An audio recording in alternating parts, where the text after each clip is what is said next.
कि मानवता भी बहुत बड़ा चीज होता है। अगर कोई व्यक्ति जिसका दीनी हाजिरी है 200 रुपया और यहाँ ट्रैफिक महोदय खड़ा रहता है सीधा 4000 रुपये फाइन कर देते हैं, तो ये पूरा सरकार की गलती है। आप मैया सम्मान योजना के तहत 25 रुपये परिवार को देते हैं और वही परिवार से आप ट्रैफिक लगा करके या फिर कोई और तरीके से सीधा 4000 रुपये वसूल लेते हैं। हम इस बात को स्वीकार करते हैं कि आपका पेपर अप टू डेट होना चाहिए, आपका इंश्योरेंस होना चाहिए, आपका पोल्यूशन होना चाहिए, आपका पेपर परफेक्ट होना चाहिए। सबसे बड़ा चीज होता है हेलमेट, वो जरूरी है। लेकिन पुलिस प्रशासन से भी कहेंगे कि थोड़ा सा मानवता भी बहुत जरूरी है। कहीं कहीं पर आपको कुछ नियम कानून को दरकिनार करके मानवता को पहला पहल देना होगा, क्योंकि मानव है तब जाकर के कानून है।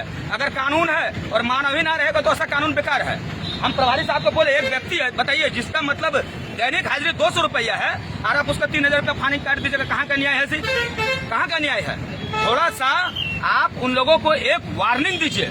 आप बहुत जगह देखिए, मेट्रोपॉलिटन सिटी में देखिए, वहाँ पुलिस प्रशासन खड़ा रहता है और जो हेलमेट नहीं पहनता है उसको एक गुलाब और एक हेलमेट पहनाता है माथा में और उसको वार्निंग देता है कि आइंदा आप जिस सड़क पर निकलते हैं उस समय हेलमेट जरूर पहने। तो यहाँ पर तो कुछ नहीं, सीधा ये पकड़े हैं। अब कौन फोन कर रहा है नहीं कर रहे, इन लोगों को कोई सब चीज से मतलब नहीं है। ये लोग बोलते हैं कि नहीं यहाँ बालू गाड़ी और चलिए ना, आपको हम दिखाते हैं 2 बजे के बाद 400 बालू गाड़ी निकलता है, 400 बालू गाड़ी निकलता है, 400 बालू गाड़ी निकलता है। यहाँ पर हाईवा का चेकिंग कीजिए, एक 100% हाईवा में 70% हाईवा का ड्राइवर के पास लाइसेंस नहीं होगा, दारू पी करके चलाता है। उन सब चीजों पर इन लोग का कभी कभी ध्यान नहीं जाता है। क्या है कि उन लोग का डायरेक्ट वहाँ पर एक से मतलब समझ जाइए महारथी लोग बैठा हुआ है, एक से माफिया वाला का गाड़ी है, लेकिन जानता है कि मोटरसाइकिल में बड़ा ही गरीब का बच्चा चलता है। एक मिनट महोदय रुक जाइए, बिल्कुल हेलमेट नहीं तो पकड़िए, आप पकड़िए उसको, आप पकड़िए, हम आपका साथ देंगे। पकड़िए बिना हेलमेट वाला, हम सर आपका साथ हम देंगे।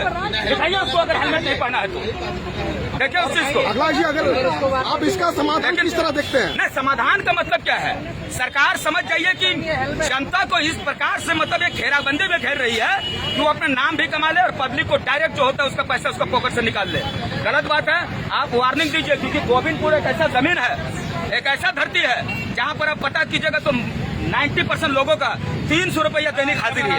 और जिसका 300 रुपया दैनिक हाजिरी रहेगा और एक बार में चालान का नाम कर मान लीजिए कि 4000, 5000, 3000 रुपया दे देगा, तो याद रखिए उसका परिवार का छोटा बच्चा तो भूखे मर जाएगा।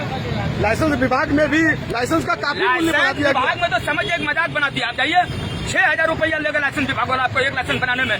यही अगर गोविंदपुर प्रखंड में लाइसेंस का एक कैंप लगा दिया जाए जहाँ 300-400 में लाइसेंस बनेगा, लेकिन ये सब नहीं करेगा, नहीं करेगा। सब्जी लेके आ रहा है, ले रहा, हर घड़ी हेलमेट नहीं ना रखेगा भैया। अरे वार्निंग दीजिए, थोड़ा सा वार्निंग दीजिए। आप एक बात बताइए कि आप लोग कहते हैं कि नहीं मतलब यहाँ पर मेरा विभाग नहीं है, यही सड़क पर रोड में मरता है तो हम लोग लाश को हाथ में उठाते हैं, तो मेरा विभाग थोड़े है, वो तो मेरा विभाग नहीं है ना।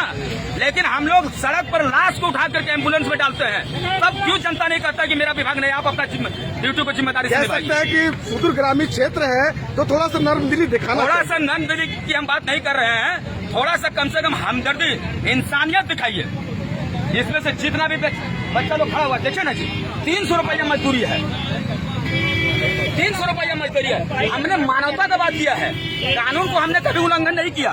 कानून हर जनता के लिए सर्वोपरि है, लेकिन कानून को हम उस समय थोड़ा सा बाधित हो जाते हैं जब हमारा पॉकेट अलाउ नहीं करता है। किस तरह का टारगेट दिया जाता है? जो लोग ये लोग कुछ नहीं है, ये मैया सम्मान योजना, मैया सम्मान योजना किस तरह से जनता के पास पहुंचाया जाएगा और वही जनता से पुनः वापस को पैसा लिया जाएगा। यानी ये वही नीति हो गया, मैया से पप्पा से लेना और मैया को वापस देना, यही चल रहा है सरकार में। गलत बात है, मैं निंदा करता हूँ इस बात। पुलिस का क्यों नहीं कर रहा है चला?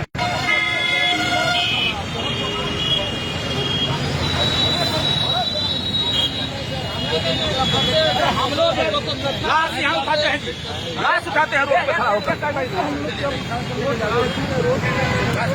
क्या हुआ था बाबू बताइए?